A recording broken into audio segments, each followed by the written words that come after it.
Good morning, good afternoon, good evening, Dr. Ramyan, whichever time you may be listening to this presentation.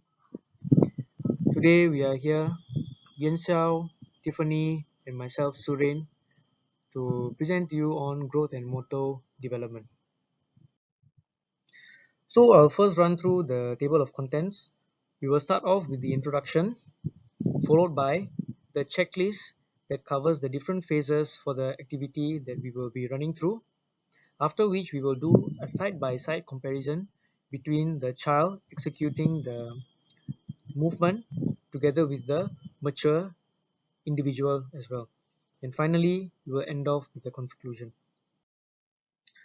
So for the activity we will be focusing on would be the sidearm strike, specifically the one-handed strike using a racket.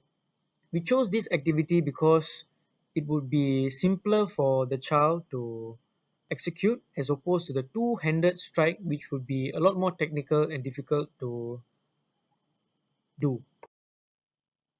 So now we will start off by running through the one-handed sidearm strike.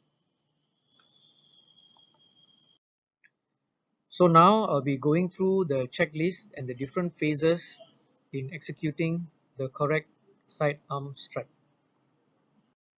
So we have prepared a table which has three different columns for the initial stage, which is what we expect from a child, the elementary stage, and finally the mature stage. So for the preparatory phase, the three stages include facing the target, placing feet shoulder width apart with knees slightly bent, and thirdly, holding the ball and racket in front of the body while holding the racket with a forehand grip. So for the execution phase, firstly the body will turn and step with the non-dominant foot towards the target. As for the arms, the arm holding the racket will extend away from the target while the hand holding the ball will be moved towards the target. Next, the ball will be released and the eye should be kept at the ball at all times.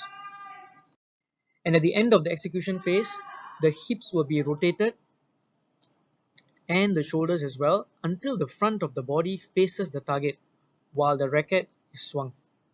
And the ball has to come in contact with the racket.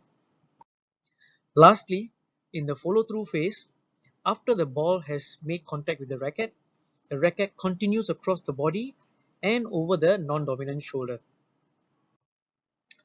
So now what we will go on to will be a side-by-side comparison between the child as well as the mature demonstrator.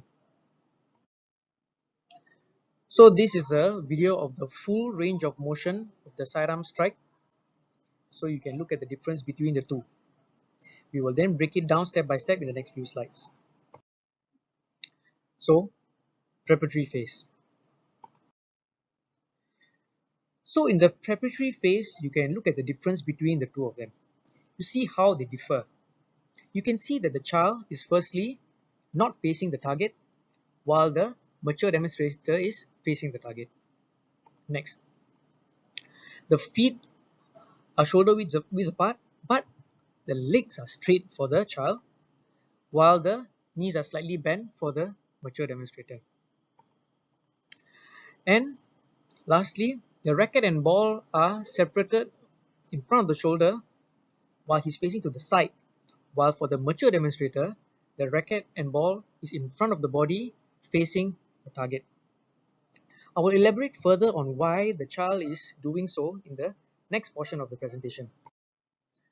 So this is the first portion of the execution phase. So let us look at both the demonstrators. You can see that for the mature demonstrator, the leg moves forward, the non-dominant foot moves forward, while the child's legs are stationary.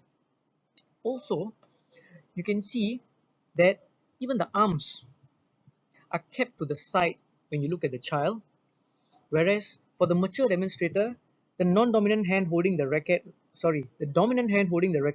extends behind the body to generate maximum force.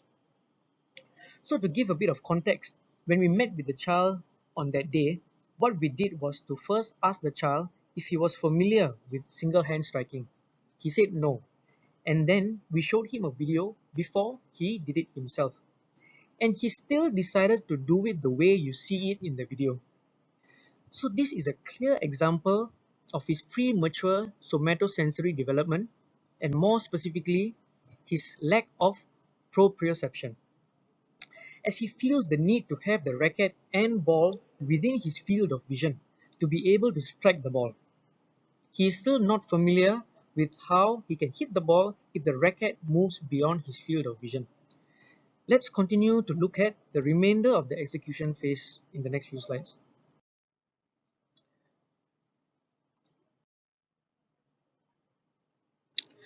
So, for this stage of the execution phase, you can see that the ball is released and the eyes are kept on the ball.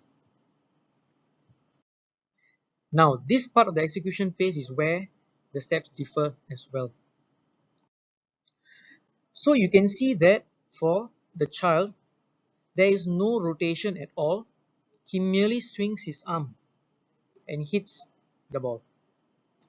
As for the mature demonstrator, the demonstrator engages the full body. There's a full range of motion, movement of the shoulders, rotation of the hips, and this generates maximum force when striking the ball. So all of this can be explained using the information processing perspective theory, as the child's response selection is based on his limited prior knowledge and experience in this particular field. Hence, he is unable to execute the skill correctly based on the video that we showed him at the start for the first time. And instead, he just focused merely on hitting the ball towards the target, which was the only outcome he aimed to achieve. This also explains why his execution of the skill is only limited to the movement of his arms, as he is not familiar with the concept of using his other body parts to execute the most effective sidearm strike.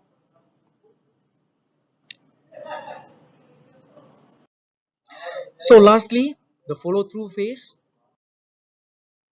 We can also see that there isn't a full follow-through like what you see with the mature demonstrator.